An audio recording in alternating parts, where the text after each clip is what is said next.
Hello, welcome to Modern Hobbies. I'm Darren. And I'm Dave. On this show we'll be talking about several different kinds of hobbies that we enjoy doing that we hope you'll enjoy doing with us. We're going to be talking about rail-controlled model airplanes. Motorcycle events.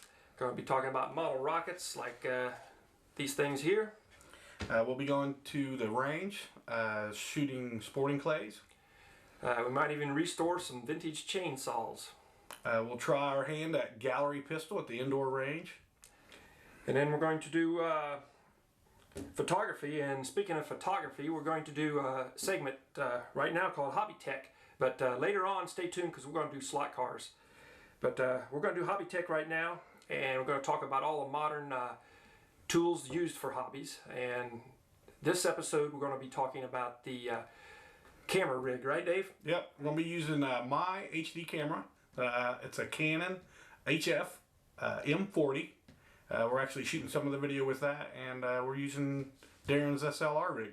Yep. So let's get at it. Let's get some reviews of it. Originally, video cameras weren't even available to the general public. They were only for television use. They were, at the time, absolute high-end equipment that the general consumer just couldn't even afford. They looked a little something like this. Could you imagine trying to carry that around at Disney World or getting pictures of the kids at the park? I don't think so. Originally, the first video cameras were actually put things to film. These actually put things to tape in the late 50s, early 60s. This is actually a television camera. It's not what the average person would have been able to get their hands on, but it just shows you where we came from. This thing is just huge. It's probably in the 25-pound range, and to carry that around would just be horrible. We skipped several steps because we didn't have cameras available to us. It actually went from the last camera to a full-size VHS tape, which actually was available from Sony in 1971. From there it kind of progressed until things got a little smaller, and then eventually they came out with the VHS-C. Cameras got about this size. It was really starting to get into the point where the average person, just about everybody had one of these in their home. The video quality was pretty good for the time. It was the latest greatest thing in I would say the mid-90s to early, maybe to the late 90s. We actually started getting into a little better stuff in around 2000, 2002. You started getting into some a little bit smaller cameras. But this is kind of where we progressed to. Eventually we progressed to the mini DV camera, which actually still used the tape, so you would get a little motor noise. You were still limited to how long you could tape by how long the tape was. It was a lot more compact, but the video quality was improved significantly until I would say the maybe 2004, 2005, when they started going to actual hard drives, and then eventually going to flash memory, which is where we're at today. With some progression, we ended up here with the flash drive camera. It operates off of an internal memory. It's a lot faster. At this point, there's really just there's not a better media out there for putting your videos on. It's easy to plug into your computer, download your video. The video quality is just unbelievable. It's a 1080p. As a matter of fact, we're going to be shooting parts of this show using this camera along with a SLR rig. We even have a real small Canon that we're shooting right here. That's a little pocket camera that shoots 1080p video. We've done a little bit of video with it, and it's worked out real well. But this is where I've ended up, at least. We're going to be putting some fixtures on here to accommodate different audio equipment. We're going to put a matte box on it to cut the glare down from the sun. We've got a rig to go on it to make it easier to hold and video on the fly. And then we've also made an audio and adapter for it so that we can plug different types of microphones into it, use XLR or 3.5 or 1/4 inch stereo jack. This is a Vixia HFM 40 Canon. It shoots 1080p. It shoots it in 24 frames per second, 30 frames per second. Actually, it's 29.7 frames per second and 60 frames per second. It has several different options for white balance, aperture on the lens. It's a optical 10 times zoom. So it's a pretty versatile little camera. It has 2 slots for SD cards, so you can expand your memory. I personally have 2 16 gig cards in mine, and it comes with 16 gigs of memory already in the camera. I've added an extra life battery to it so that we can shoot a little longer, especially for all the outtakes that we have. And then there's tons of programming that can be done with this camera. It comes with a remote, so you can mount it onto a boom and control the camera remotely from the ground while the camera's up in the air. So we'll be getting some pretty good videos using our camera in that fashion. So for today's Hobby Tech, we reviewed the M40 Canon digital camera. We'll be doing a little more with this later on. Next segment, we're going to be working on our audio to bring the audio of that camera up to studio quality, at least on a budget as good as we can get it. And that's Hobby Tech for this week. Well, here at Modern Hobbies, we promised you slot car racing, so here it is. Oh boy. Nobody's a match for the Hudson Hornet. Except Lightning McQueen. Oh! Oh no. Oh. Here we are. This is a whole lot of fun, isn't it? All my skill right here in this finger. Yeah, I haven't even let off. This is no fun. This is boring. This thing sucks. You know where we can go? Fast Eddie's. World of Speed. Let's go. We're out of here.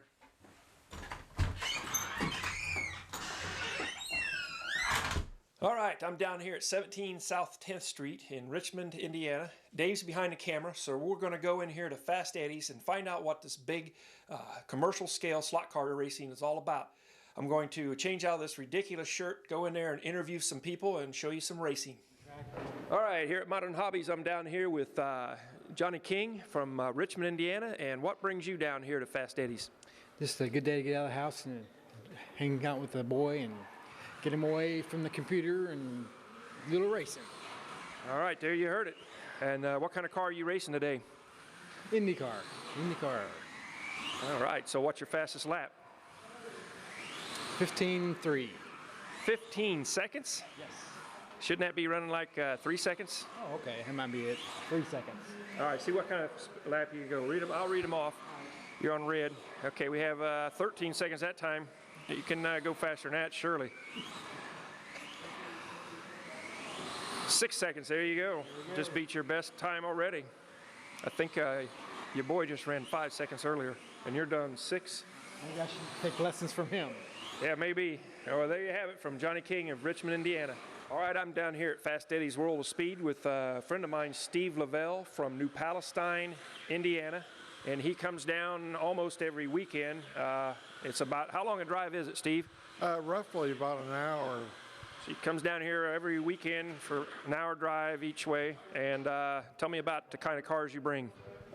This particular car here is a replica of the Parnelli Jones car that first broke 150 mile an hour mark at the Speedway. He called this car because it was so cantankerous.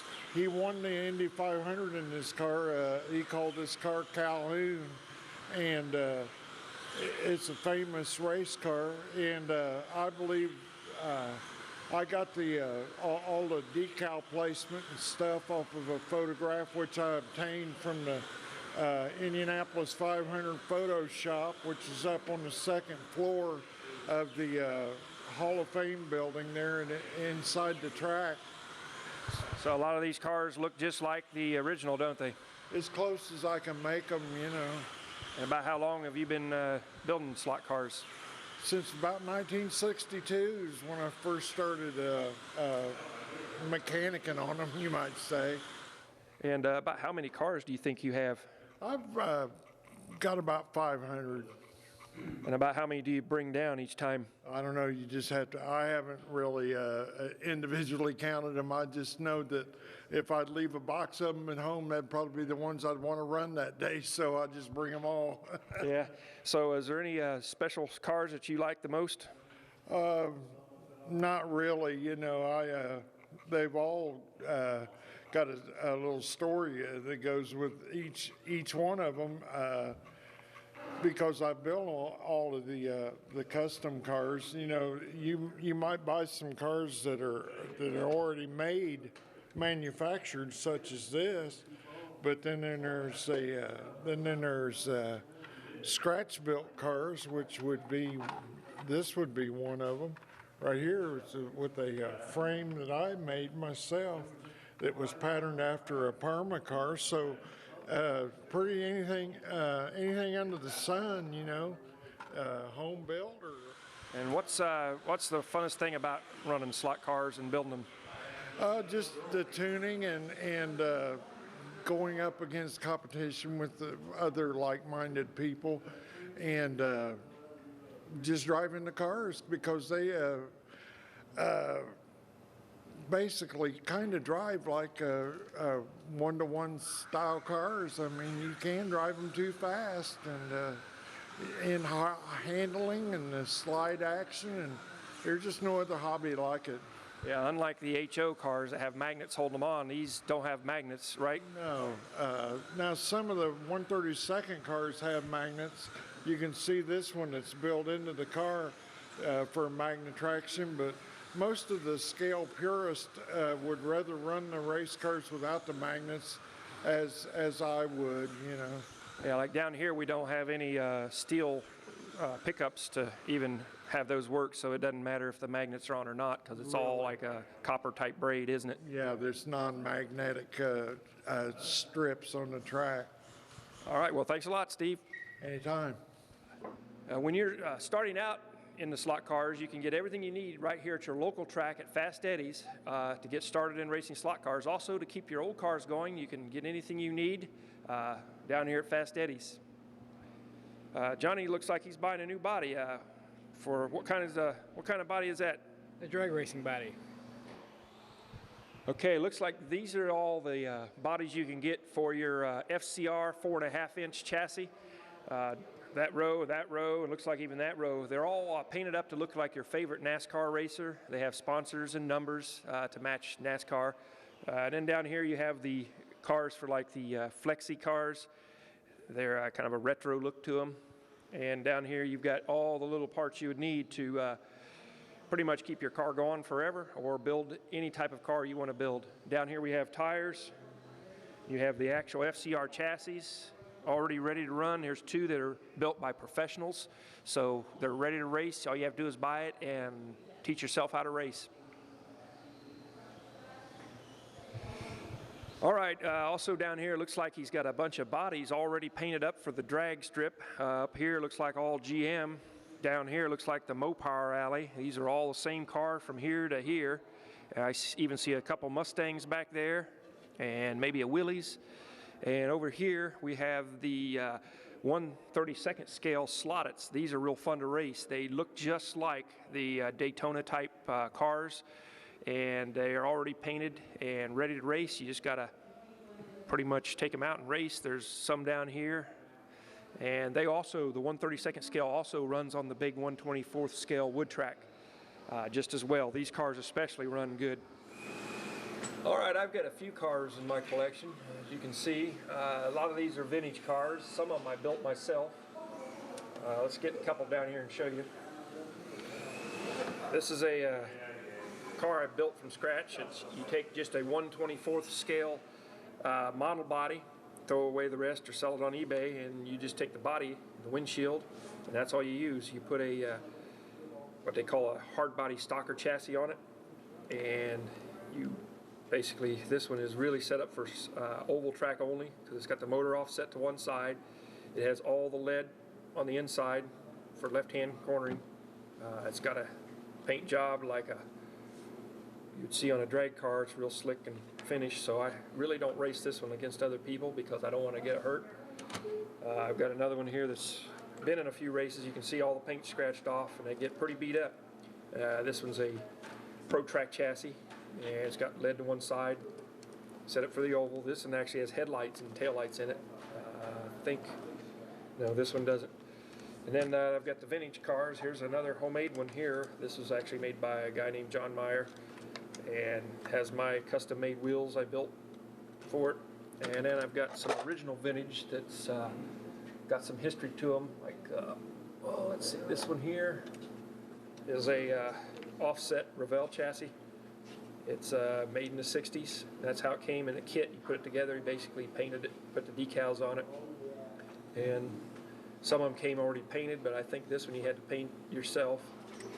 And put a little interior in it. That's how they came from the 60s. Here's another good example, let's see, of a car from the 60s. This is another offset Revell. That's a Lotus. Here's one of my favorites. This is the K&B. This is a Shelby Daytona Cobra, and this is a K&B chassis, K&B body, original. You can find these on eBay and places like that, made in the 60s. And then I got my little soldering station here. I work on these cars here. You can, if you're lucky enough to be one of the few, you can get a rented space down here. You rent it by the year, and you got a little area from here to here that you call your own, and it's a place to escape from the wife. All right, the next step up from like HO scale cars like you have at home would be the 1/32 scale like these. And there's one that's, you can run these on your home track.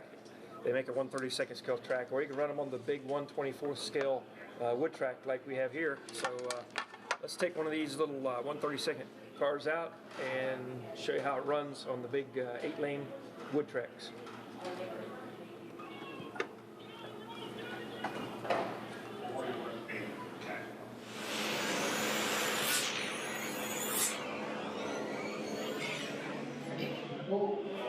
Ready? Slow. I had done perfect. Let's do another one right over there.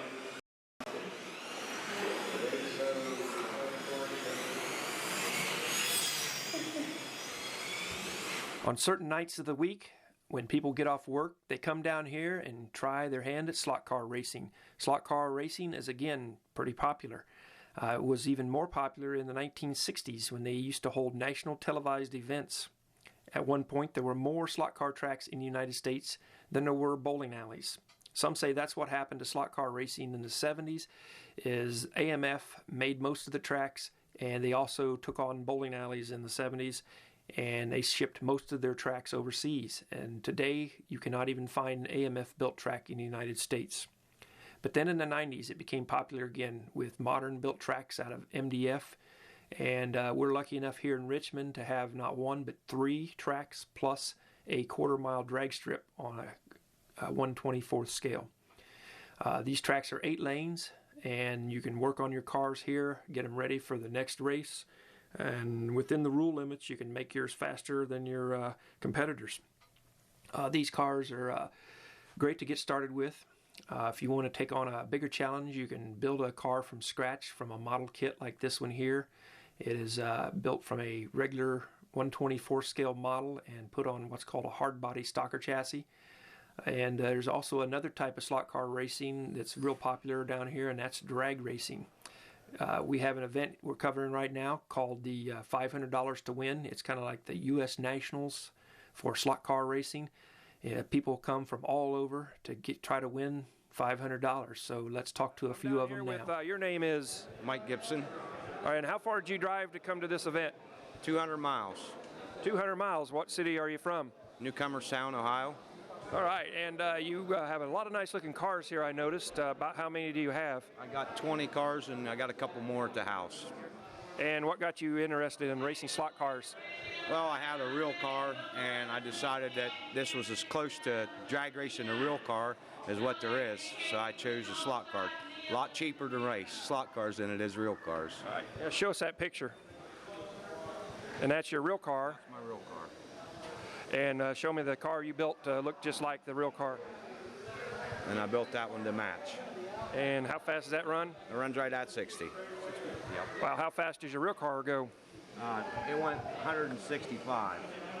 All right, and it looks like you have a lot of nice cars here. So is that your favorite? Yeah, that's one of my favorite. This one here is probably my favorite. A friend of mine, Paul Schuster, painted it and did the body work for me. It's one of my nicer cars. And you have a case, and show how that drawer pulls out there. When they call you up, you can just slide them out and grab what car you need. Keeps the slicks up off the ground.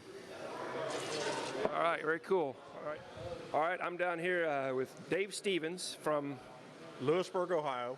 Lewisburg, Ohio, and he comes down to try to win the $500 today. And do you think you have a good chance? I've got as good a chance as anybody. It only takes one to win. That's right, it only takes one car to win. How many cars do you have in this event? We're limited to a 10-car entry, and I've got 7 through to the next round. All right, and where's your cars at? They are directly behind us. There you go. It's got 10 cars plus some for sale. So where'd you come from today? Wabash, Indiana. All right, that's quite a drive. What do you have there? It's my favorite slot car that I race with. All right, what got you started in drag racing slot cars? Actually a big car race, so we found this about 5 years ago, and that's how we started. What kind of car do you race in the real drag racing? I used to race junior dragsters. I'm a 3-time champ at Bunker Hill, but now I race a 1983 Malibu wagon. All right, so what's so interesting about racing slot cars? Oh, it's a good time killer in the winter when you're trying to practice for big cars. Yeah, because I guess cutting the light's sort of the same thing, only with a finger instead of a foot. Yes, but as long as you're still taking hits on the trees, what counts. That's right, so go ahead and show them your car.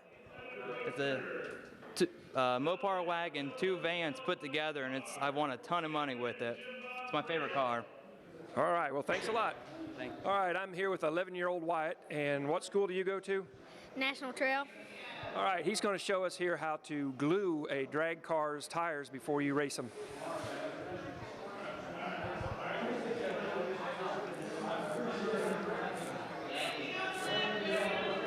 So why do you glue the tires again? So it don't spin. Oh, good. And what kind of car is that? Rail. All right, and so how fast do you think that goes? 70 miles an hour. 70? 70? Wow, that's pretty fast. There you heard it from Wyatt. On deck, Dave in a 40 sedan delivery against Butch in a 78 Mustang. Double deck, skirt. In the Evan Kirk against Nick Hastings in the Mullet. As you can see, gluing of the tires is very important for drag racing slot cars.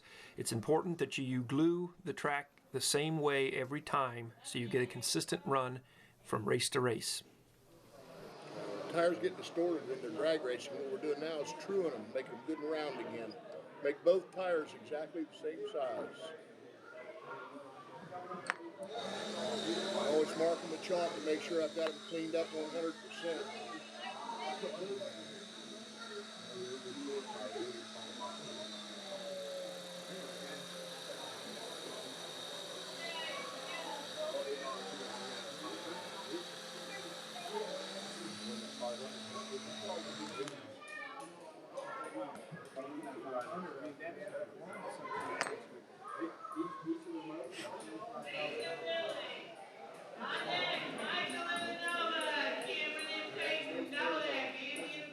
Thank you very much. Good one. That's awesome. That's going to help that car out a lot.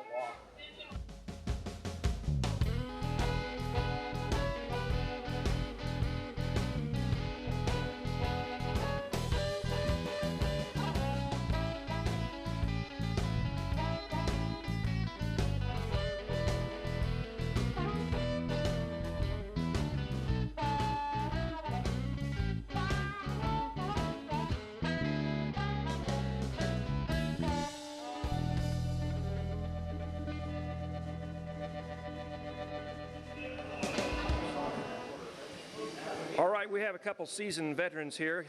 Your names are? Nick Hastings. JP Schuster. All right, how long have you been racing? I've been racing about 10 years. Yeah, I'd say I've been racing. This is my 16th year racing if you include the real cars, and probably the 10th season slot car racing. And where's your local track at? Up in northern Ohio. Yeah, Wizard Raceway, Malvern, Ohio, northeast Ohio. All right, how do you like this track compared to yours? It's pretty nice. It's a good track. It's a nice track, great facility, great group of people. Good time. So how many cars did you bring today? Boy, I don't know. We brought a whole trailer full of them, but we're only running 10 apiece today. All right, cool. And think you have a very good chance of winning tonight? I think that's why we're here. What do you say, JP? Yeah, good as anybody else. Exactly. What would you do with the 500 if you win? Probably invest it right back into what we're doing now. So how much you think you have invested in this hobby? Well, that'd be hard to say. Yeah, probably a little bit more than that. Yeah. But it's a good time. It's a good time, yeah. Quite a bit invested. All right. What's the most famous race you've ever won? I would cars say, or slot cars? Yeah, big cars. I'd say probably the Junior Dragster Nationals 2002 and the Race of Champions in 09 and 2010 back to back. All right. So is this almost as fun as racing the real cars? It passes the time in the winter good. Exactly. So it's a good off season. When one season stops, the other one starts. We're down to the finals now, and just want to explain a little bit about this track. It's equivalent to a quarter mile to scale on 124th. The only way you can stop the car is it has this sticky glue down here at the end, which stops the car from hitting the net, which is way down at the end. If it does somehow get past the glue, there is a net to stop it. But it's there's the finish line, and we're going to find out who the winner is here in a little bit.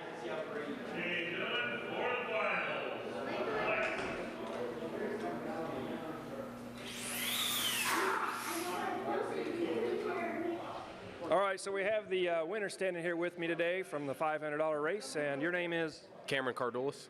And where'd you come from today? Right out of Columbus, Ohio. All right, so what kind of car did you win with? Show us your car. This is JP built and Jim Bob owned dragster. It's kind of a junker, but got the job done today. All right, did you split the money with anybody, or did you just flat out win? We did winner take all. Cool, that's the way to do it. So here's your winner of the big $500 race today. Thanks for tuning in to this episode of Modern Hobbies. I hope you enjoyed all the slot car racing we brought you this episode. Tune in for the next episode. We're going to the V-Twin Expo in Cincinnati, Ohio. Take a look at all the latest, greatest stuff out there for your big twin. And if you like big twins, you may like the metric bikes. We're going to Indianapolis for the Indy Dealer Show.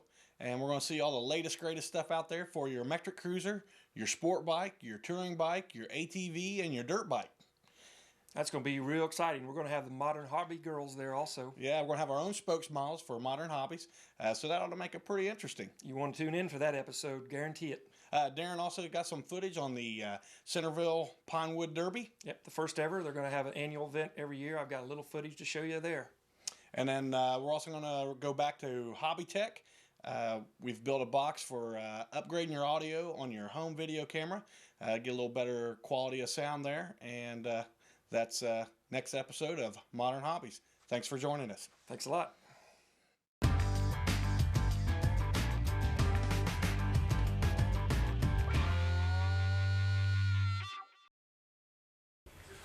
Scene 2, take 3, action. Hey, Dracula. Hello, welcome to Modern Hobbies. I'm Darren. And I'm Dave.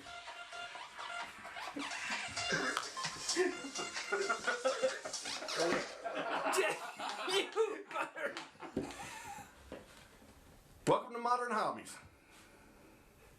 Yeah, do it again. Go, keep on. I'm ready.